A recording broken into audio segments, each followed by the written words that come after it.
Do you want to make a comment, Rob? Well, this is it's a very telling example. Hillary advises companies about where to invest. I advise governments about how to get companies to invest and how to drive their economies. I advise the British government.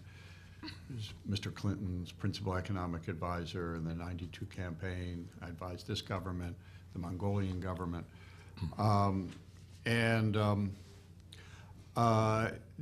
The kind of case you describe is a way to really, in slow motion, destroy the economic prospects of a country. This is very, very central. There is nothing more important than to international investors than the security of their contracts, and in particular with governments. There's no way to calculate rates of return if you can't depend upon that. And the fact is, you and everybody else have lots of different places you can invest. There is nothing more special about Poland than a half a dozen other countries in the region. International companies have many, many choices about where to invest. It doesn't have to be in Poland. It can very easily go to Hungary or the Slovak Republic or the Czech Republic. It can very easily go to Brazil. It can go to Thailand and Malaysia. There is enormous competition today between countries for this kind of investment. And they know what people are what companies are looking for. They're looking for certain levels of public investment in education, in infrastructure, in healthcare. They're looking for a fast-growing economy. They're looking for a hospitable tax and regulatory environment. Most of those things any country can provide, frankly. These are things within the reach of every country, and countries have figured this out. The question is, how short-sighted and greedy will the government be? Well, will they decide? When you're not a multinational, I'll tell you it's really hard, because when you're smaller organizations, and we're both, small private family companies. Well, you're acting like a multinational if you're investing in Poland. We're a small company that made a major investment, I'll tell you that. But it hurts, because there's not stockholders out there. We're the ones who's talking Yeah. about it. Let me move on. This gentleman has his hand up. Yes. Thank you very much, Grzegorz Kozłowski, Embassy of Poland. And before general comment, just a response of what you just said, I think that there are legal ways to resolve this issue. And please do not usurp the bad will of the government of Poland. Well, it's not bad will, it's just the truth. No, let him speak. Go. If not on the Polish side, and use international ways of doing that. And until the process is not finished, please do not say it in such a straightforward way. But this discussion reminds me about a debate, maybe not the debate about discussion in 80s in Poland, that everybody was knowing that the economic situation in Poland is much worse than Western countries, but we were informed by the authorities that, by the way, United States is facing a recession.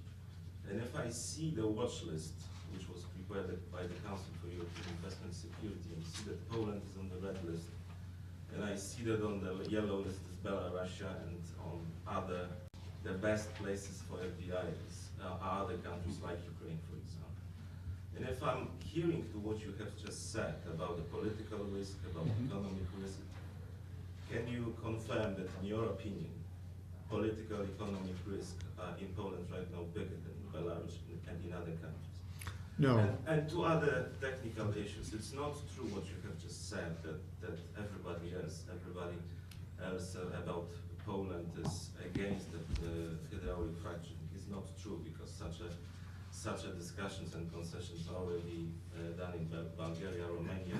There are many applications in Germany and in other countries. And of course, I can, referring to what you just said, Mr. Schulz, I can tell you a few indexes about good situation of Poland, like Economic Freedom Index prepared by Heritage Foundation, like watch list prepared by US administration and others, showing you that Poland is climbing and not decreasing their position. So of course we can use different statistics in our discussion, but it won't be a whole objective picture of Polish economic situation. But of course I'm a propaganda speaker from Embassy of Poland, and I'm not to a certain extent objective. But if you don't use the opinion of American investors, and if you don't ask them about the flow of FDIs right now in Poland, 60% of American investments are going to Poland in the Central and Eastern Europe. So as I just said, we can play these statistics, but the whole objective picture, I don't think is like you presented. Thank you.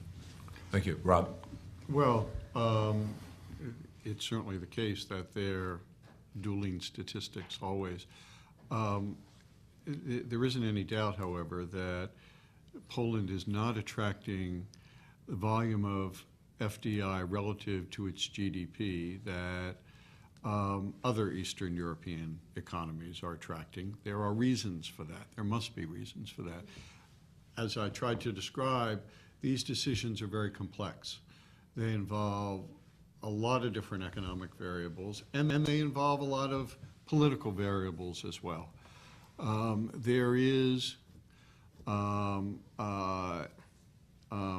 as evidenced by surveys, there is concern about these issues, the political issues, among executives of multinational companies with respect to Poland. This is a problem that lots of countries face, and they need to face up to it and address it. If you think the perception is wrong, then you need to prove that to investors and to commentators who influence investors. That kind of debate is healthy. This kind of alert to governments is healthy. And there are governments that have been pursuing policies that they honestly were not aware had adverse effects, were being viewed adversely by international investors until the flow of FDI really slowed significantly. You know, we really saw this in Latin America in the 1990s and also in much of the last decade, driven largely by political issues that they were not sensitive to. So this is a global dialogue, and I'm delighted that you're engaging in it. And let me just add that I don't think there's anybody on this panel who doesn't believe that Poland is doing well. It certainly is a much more prosperous country than it was 20 years ago. I think our point is that it could do a lot better, and the adjustments that need to be made are on the intangible side, the rule of law side, that sort of thing.